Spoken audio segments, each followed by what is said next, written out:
on 1089 and 1053 AM. Mike Dickin on talkSPORT. Good evening, I'm Mike Dickin. This is talkSPORT. I am seeking a believer as we approach Christmas. I would like to speak to someone, to everyone, who believes in God. Is there really anyone left who truly believes? There is no God. Richard Dawkins, the author of The God Delusion, caused a tidal wave of despair from listeners to whom God, whoever he or she may be, is a major factor in their lives. When he appeared on this programme a few months ago, the mailbag the following day was unbelievable.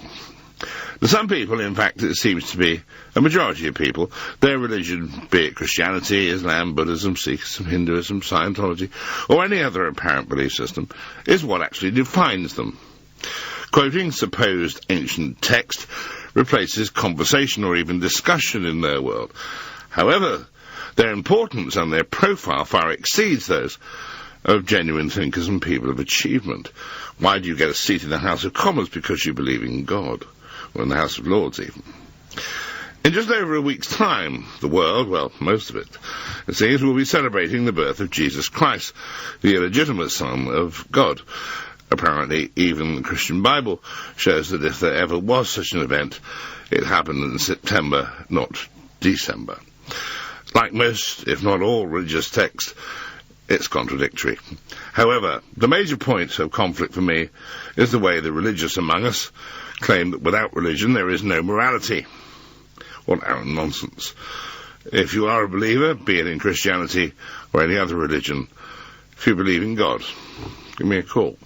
08704 20 20 20 is our number. I'm joined once again by Richard Dawkins, who is a professor of zoology at Oxford and an evolutionary biologist. Richard, good evening. Good evening. It was an amazing response we had to the programme last time. After you'd gone, we were overwhelmed. I mean, I've never seen a mailbag like it.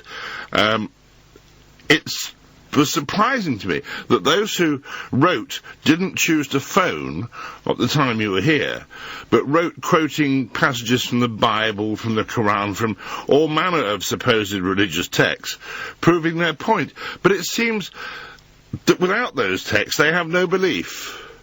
And I wonder how relevant that is in the way you do your work. The text is all. Yeah, it is a bit weird, isn't it, to base your beliefs on a text. And when you're asked why you believe the text, the answer is, because it says so here.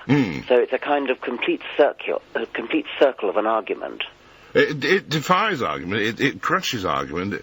There is no argument. There is no conversation. There is no discussion. It's just a series of quotations, one supporting another. And the authentication is contained within the same book. So if you ask, well, why do you believe that God said that? The answer comes back, because it says so in the Bible. And that's what I mean by saying it's circular. You see, a lot of the letters said things like, because they care, may God forgive you. I'll pray for your soul. Yeah, I get a lot of that. You'll rot in hell. Yeah. And I think, I feel sorry for the people that say that, but I appreciate their concern for my health and welfare, as if God could make any difference to it, you know. I don't have any fear of being struck down by God, because there isn't one. I do have fear of being struck down by man who is deluded by his delusion in God. Do you see what I mean? Yes. In other words, the warmongers among us. But I'll tell you what, let's reverse the pattern of the last programme, because I think one or two people would like to have a word with you. Is that okay with you? Yeah, that's fine. Fine. Let's go, first of all, then, to Adam in Guildford. Adam, good evening. You're on talkSPORT. Good evening. Yes, sir. Hi, yeah. I hear what you're saying about people quoting the text and all of that from the Bible and everything. My experience is like a real experience that happened to me, which has showed me that, for me, Jesus is the Son of God and the truth. See, what happened to me was I got hooked into drugs, and before I knew it, I was smoking cannabis every day for 6 years. And that caused me to have a breakdown, and I got put on to loads of medication. And, oh, sorry, I get a bit emotional. But what happened was, After I got put on the medication, I got better. But then I started doing the drugs again because I was feeling better. And then I was on smoking cannabis every day and on equivalent of up to 60 milligrams of Prozac. And then I started to have another breakdown. Where does God come into this? I'm sorry, but it's... Oh, right, okay. It's just come in. And what happened was, I was literally having another breakdown, and even though I was on the medication to stop it, and a friend of mine invited me on an Alpha course, which is like the Meaning of Life Christianity course. Right. And at the end of it, someone said, would you like to be prayed for and filled with the Holy Spirit? And I was like, I was just needed, divine intervention. And I said, yes, please. And as soon as I said that and someone prayed for me, I felt this warm glow come upon me. And it was just, I felt this love as well. And straight away, I just knew something had changed. And all my cravings for the drugs went, and all my cravings and all my need for the medicated drugs went as well. And the doctors had literally given me a 3-year plan to come off the Prozac, and just like that, I didn't. So all of a sudden, you no longer were a drug addict. You no longer wanted to be a drug addict. You no longer desired the drug, and you're saying that God intervened. Yeah, it was a miracle, and I know. And before that happened, I'd be like, what you're saying now. You hear all of this, people quote the Bible, but why is that more true than what Islam said or what Buddha says? But for me, it was an experience. All right, well, let's put the points you make to Richard. Saved from drugs by a warm feeling when someone prayed for him. Well, I'm delighted that you got a warm feeling, and I'm delighted that you managed to come off the drugs. Why do you think God let you go on the drugs in the first place? Wouldn't it have been better if he'd stopped you going on in the first place? Well, he gives us free will, because otherwise we'd be robots. So it's free will then? Yeah. I mean, he wants us to have a relationship with him, but we've got to have free will to say, we've got to be humble to say, I want a relationship with you, but our free will, he gives us free will to do what we want to do, Well, as I say, I am delighted for you, but does it occur to you that the brain is a remarkably complex organ and easily capable of having hallucinations? What you've described is very much not, you surely must see this, not convincing evidence for the existence of any kind of supernatural being. And I can see your point where you're coming from, but for me, it was of supernatural power. It was a love undescribable, and from that day, which was 3.5 years ago, I have a deep joy, a deep love, a deep self-fulfillment of that I know I am loved by God. And do you follow all the other teachings, therefore? Pardon? Do you follow all the other apparent teachings of God? No, I believe God wouldn't want to confuse us and have loads of different truths. He'd only want us to know one truth, and Jesus is the truth. It's a similarly touching story to that of George W. Bush, who, as you know, was a drunk. And he was saved from that by his belief that he was a born-again Christian. It seems to have worked for him. It seems to have worked for you. It led him on to invade Iraq because God told him to. Let's hope it doesn't lead you on to any similar mistakes. Indeed, and good, well done for stopping the drugs. At least that is an achievement you can always put down to your good self, I think. Thank you very much for the call. More in a moment. This is talkSPORT. 1089 and 1053 medium wave. This is talkSPORT. Good evening, I'm Mike Dickin. This is talkSPORT. My guest is Richard Dawkins, not only the author of The God Delusion, also an evolutionary biologist and professor of zoology at Oxford. Mark joins us from Manchester. Mark, good evening.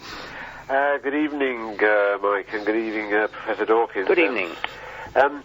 I've had some sort of scientific training. I'm trying to come at this from a sort of non-scriptural type of God approach, but I do have some belief in that dreadful kind of thing, in quotes, something, if you like. That I'll just give you a couple of analogies if you'd just like to comment on them. I remember once I used to work in an office and I had to go to the archives occasionally and open these dusty things. Occasionally you find something like a paper mite, moving along, something that was alive, the size of a full stop, moving across a page. And I thought to myself, this paper mite has no idea about my existence. I mean, to it, I'm like a god. And so, in a sense, how can we, in a way, preclude the existence of something as greater than us, as we are to the paper might, because our perception is limited. And in a way, I think sometimes we are arrogant as man to think that we are the kind of the apex of evolution. But using that kind of analogy, in Hamlet it says there are more things in heaven and earth than are dreamt of in your philosophy, Horatio. And I think that if you take that a kind of example, there could be something that, because of our limited perception, just as a paper might, if I sort of shook the book, it would be like an earthquake for that paper might. And can you see the kind of direction I'm coming from there? Yes, I think it's a persuasive analogy that we oughtn't to be arrogant and think that we know everything. One of the beauties of science, one of the beauties of the scientific worldview is precisely that it doesn't know everything and knows that it doesn't know everything and is humble about it. So I have no doubt at all that in, say, 500 years' time, science will uncover things so wonderful, so marvelous, and so different from what we know, that anybody today would be gobsmacked in exactly the same kind of way as, say, a medieval peasant would be by being confronted with, say, a Boeing 747 or a mobile phone today. So let's by all means be humble. What is not particularly likely, however, is that this wonderful thing in 500 years will just happen to be the God that the Christians or the Jews or the Muslims happen to have imagined. It'll be something far grander than that, probably far more mysterious than that. Well, I happen to agree with you on that. I mean, but to me, the analogies you gave us kind of technological things, but I'm talking about something that is actually living, but far greater than us. Just as, going back to the paper might thing, if you forgive me doing that using that analogy, there's no reason that something like that exists that might sort of through our evolution we make. Mark, can I just ask you, when you think of God, what picture do you get in your head? I don't, because I know that if I could get a picture of God, I would have to, in a sense, be on the level of that kind of level of evolution. But through this analogy and through a sense that there is something miraculous in quotes, if you like, as Professor Dawkins was saying there, that in time we will come across that we have no perception, we can't even begin to perceive what it will be like. But there is something, just as in a way I could create the world for that paper might by, building it a sort of playground of paper in shapes and things, and he wouldn't know what was doing that to it.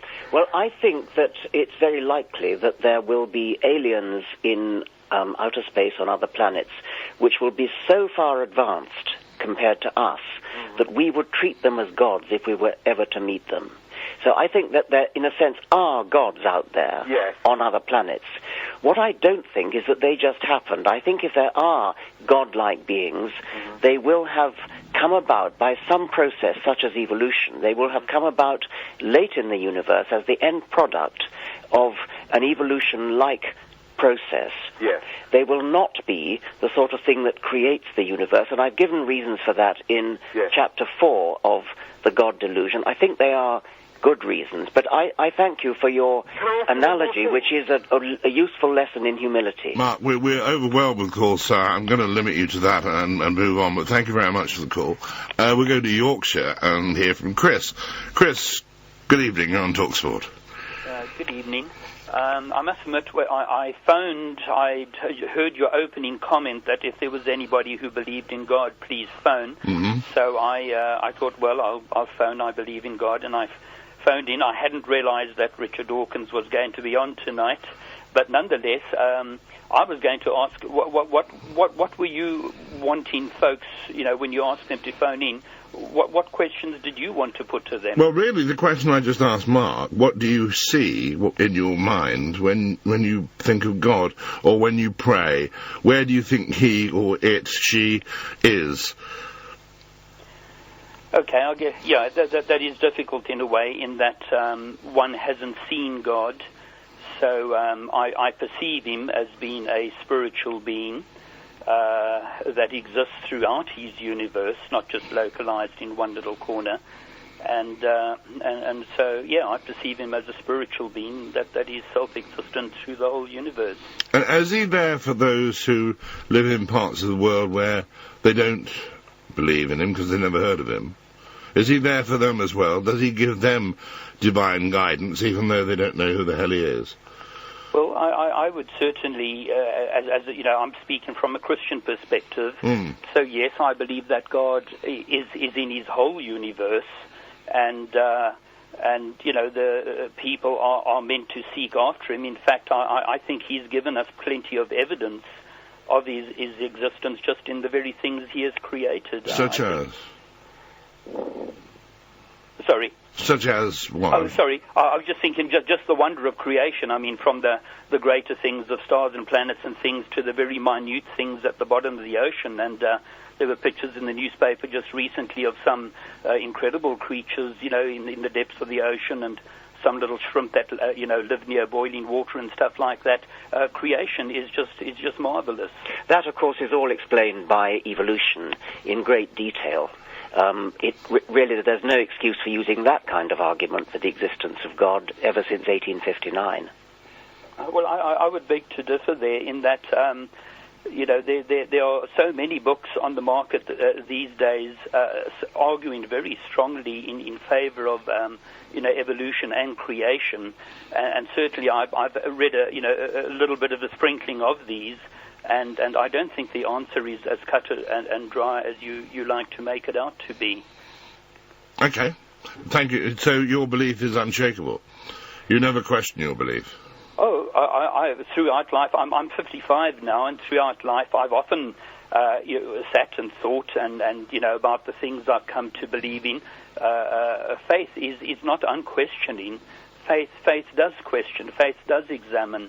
And faith looks for facts to build upon. So yes, I have read books, and I've read the opinions of, you know, the evolution view and those who are against evolution. So yes, I am thinking about one of the questions I find unanswerable is, if there is a God, where was He when the tsunami happened? What was He doing? Had He gone for a cup of tea? I don't wish to be rude, but was He looking the other way? Did He miss that one, or did He cause it? I realise what you're saying there, but, you know, people have also said, well, take America, for instance. They've, you know, driven God out of so many things, and they do so many things that are wrong, and they never say, where is God there? But then the moment there is a worldwide catastrophe, then the world all suddenly says, where is God? But you know, where is God when people murder, and where is God when people... Well, indeed, I mean, surely you're arguing with yourself here, because on the contrary to what you say, George Bush always claims that God is driving him. Yes, but when we come to things like faith and religion, we must realize that people profess things. It doesn't necessarily mean they're all consistent with what they profess. And George Bush may at the moment not be the best example of someone who professes faith, but there have been people who've lived in the world. Robert Moffat was a man who went to the land I come from, South Africa, and lived a most remarkable life amongst the people of that nation, and did remarkable, you know, works of kindness, of charity. Nobody doubts that good people do good things, but that has nothing to do with God. No, it is. What I'm saying is Robert Moffat professed to be a Christian, George Bush professed to be a Christian, but at the end of the day, we look at the fruits and, you know, of a person's life, and that shows just to what extent their Christianity really affected their life. Yeah, thank you, Mr. Gore. Richard, do you get the feeling, and it's one that I really find objectionable, in that if you say I don't believe in God, you're all of a sudden, you're some sort of a murderer. You're some sort of a person without sensitivity, without feeling, without morals, without... Well, I don't think our friend from South Africa is suggesting anything like that. But the feeling that I get from the tone of the conversations is that if you don't believe in God, there's something seriously wrong with you, because... Well, there certainly are people who suggest that, but why don't we move on to another caller? Let's do that. Let's go to David, who's in Birmingham. David, good evening. You're on talkSPORT. Hi, Professor Dawkin, my question to you, I personally am an atheist and a humanist. I would like everyone listening tonight to the Mike Dickin show on talkSPORT Radio to go out next week before Christmas and buy a copy of New Scientist magazine in order to counter the fairy tales and legends of the Bible and the Quran. Well, New Scientist would certainly be one thing they might buy. I might suggest they could go out and buy a copy of the God Delusion. I didn't see that one coming. Yeah. Go on. This is, David, is this, are you almost an evangelist for atheism? You're quite right. I mean, I don't have any shares in New Scientist. In fact, I don't have any shares whatsoever. Speaking mainly to counter the minority of people who are following unbelievably in the highly educated people of England, Wales, Scotland, Northern Ireland, Republic of Ireland, still following Roman Catholic religion, Muslim religion, Church of England, fundamentalist Christian, as one of my own relatives is. And it appears to be, Professor Dawkin, something that is beyond rational, clear, logical thinking. Well, I think that is exactly what it is, as a matter of fact. I think you're perfectly right about that. It is beyond rational thinking. But can we just tidy that up? What does that really mean, beyond rational thinking? Does that mean that people who believe in God are irrational?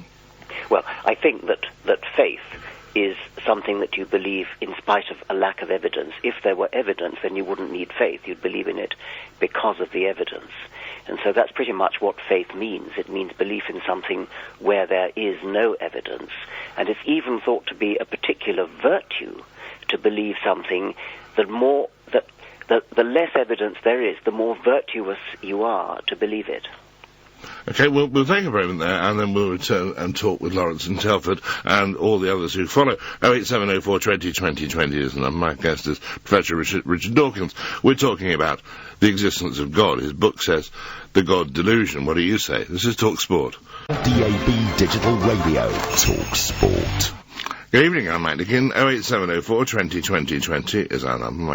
My guest is Professor Richard Dawkins. We're talking about, well, partly his book, The God Delusion. Also, at this time of the year, probably not too wise to profess that you don't have a belief in God, so I thought we'd try it. Lawrence is in Telford. Lawrence, good evening. You're on talkSPORT.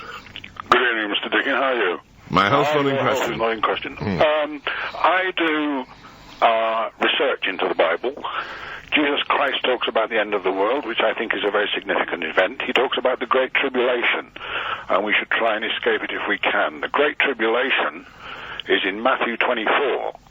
It's Matthew 24:15, and there's a reference back to the book of Daniel, which is Daniel 11:31. And if you track back, you can pick up a countdown to the end of the world, which starts at Daniel 11:13, which is Stalin, the king of the north, in code. The Bible is written basically in code, and it's up to intelligent people to try to interpret it. Verse 14 is the robbers of thy people who are the Nazis. Verse 15 goes to the chosen people who are the SS. Then it comes on to verse 16, who is Churchill, who stands in the glorious land, which by his hand is consumed, and was helped out by Leaseland. We then jump to President Clinton and Monica Lewinsky, who figure in verse 17. He turns into a lame duck president. He then goes this is a prediction of a book that was written, 600, 700 years ago? 536 BC. Right. I thought that the programs like this had some sort of filtering to keep nutcases off them. Isn't there some sort of filter? There is a filter, yes. It clearly decided that this was a valid point of view. When is the end of the world then, Lawrence? It's in the book of Revelation. Can you give me the date? No, it's a secret. Ah, yeah, thanks. Well, it would be, of course. Colin is in Leeds. Colin, good evening. You're on talkSPORT. Hi there. I'd just like to say that I believe in God, and I'm schizophrenic. Does that mean my belief is a delusion just because of my illness? Like Richard Dawkins says about... The fact that you're schizophrenic has nothing whatever to do with your belief in God. But belief in God, I believe, is a delusion, but it's purely coincidental that you happen to be schizophrenic. Right. Why did you ask the question? Because I always worry about my beliefs and the thoughts I have in my mind. I guessed it was a worry. What do you worry about? The fact that you don't want to believe, and yet something leads you to it? That I do believe. Right. I know I believe. Because I always profess and tell people about God and stuff like that. You know, it's one of my main interests is religion. But it tends to be that schizophrenics delve into religion a lot more so than other people. So is it... Because I have some doubts in my mind about whether it is a delusion in itself. Is it a prop for you? Is it like a stick to lean on? Something that you can always rely on that will be there when all other things seem to fail you in your illness? No, it's just something I really believe in. Okay. Colin, as Richard explained, the delusion has nothing to do with your illness. Let's see what Alan in Coventry has to say, because I think it's somewhat different. Alan, good evening. You're on talkSPORT. Good evening, Mike. Yes, sir. First, thank you for the many shows I've listened to you. I don't always agree with you, but I do respect your forensic approach to many issues. Mike, I take issue on the matter of atheism. I believe in God. I believe in Jesus Christ. But I try to understand where you're coming from and your colleague, your speaker. My point to you and all atheists out there, I think you're basically all foolish. And why? You prove to me that God doesn't exist. How can you maintain scientifically your position unless you can disprove scientifically the existence of God? Right. Do you believe in Zeus and Apollo and No, I'm Thor? asking you. No, I'm asking you. Yeah. There have been hundreds of gods that people have believed in, and let's just take Zeus, or let's just take Apollo, or Thor with his hammer. Can you prove that Thor with his hammer doesn't exist? No, you can't. So does that... Why then do you challenge me to disprove the existence of your God? It's just your God. No, but what you're saying that people who believe in God are deluding themselves. I'm not saying that people who believe in God are necessarily basing that on evidential. Have an evidential basis, but neither do you have an evidential basis for your atheism. You surely scientifically, and the chap who phoned in about new scientists, surely to propagate atheism, you have to have a scientific basis that God doesn't exist. Well, I think I do have it, but before going on to that, I just wanted to point out to you that I presume you don't believe in the flying spaghetti monster. I presume you don't believe in pink unicorns. I presume you don't believe in Thor with his hammer, but you can't disprove any of them. So the mere fact that you cannot disprove something is no reason to believe that it does exist. If something can be neither proved one way or the other, then surely we have to keep an open mind. Well, I have an open mind about Thor with his hammer and about invisible pink unicorns. Do you? I'm not saying I don't.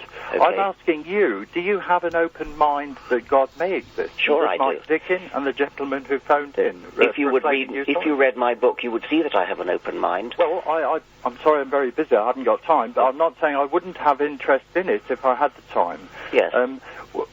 Can you, surely, how can you disagree with what I'm saying?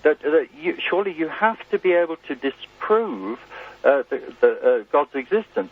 Didn't you understand a word I was saying about Thor with his hammer? Do you have to be able to disprove Thor with his hammer? I can say that I don't believe in Thor with his hammer, but if someone can prove to me that there are some things that don't really have a great deal of evidential basis. Surely the possibility that God exists in I think, well, from my point of view, the Christian. But why the Christian one? How do you decide which God you're talking about? Let's talk about evidence.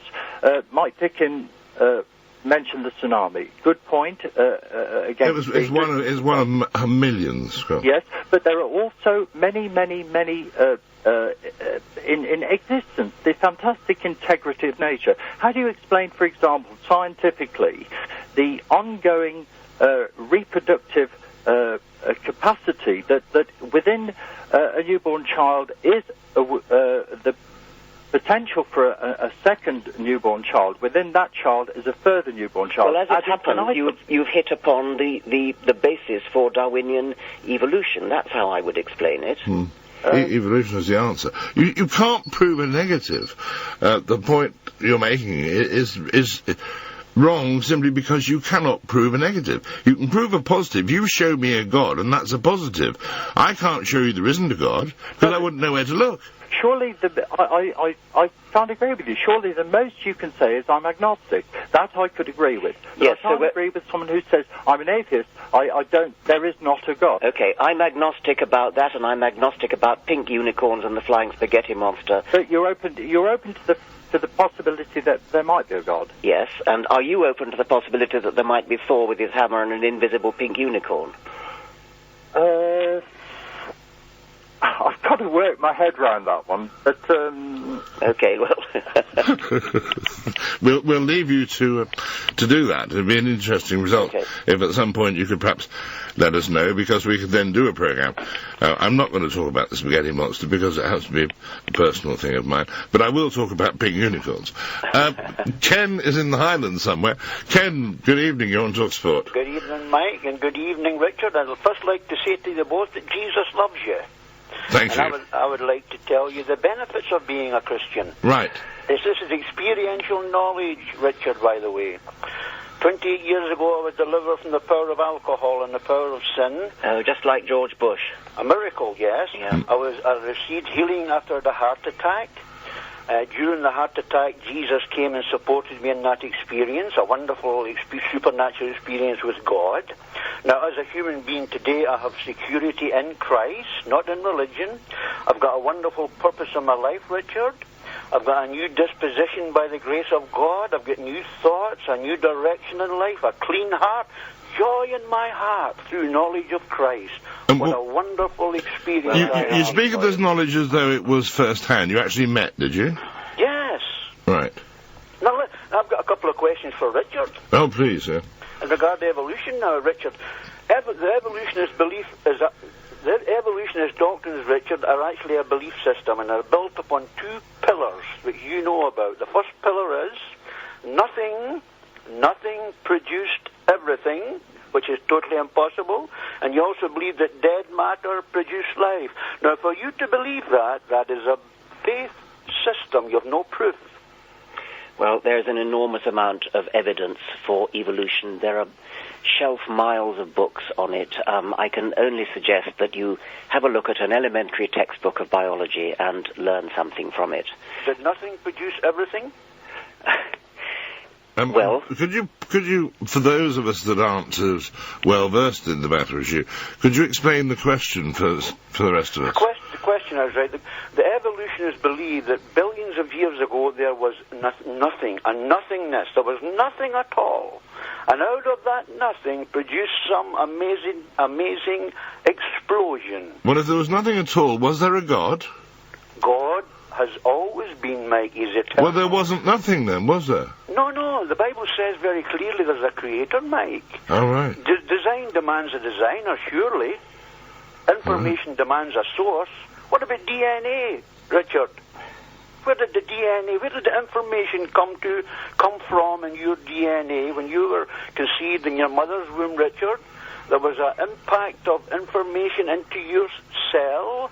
Where did that information come from? It came from evolution. I really can only say that you do need to go away and read a book. You don't know what you're talking about. I've written 8 books on the subject. I do know what I'm talking about.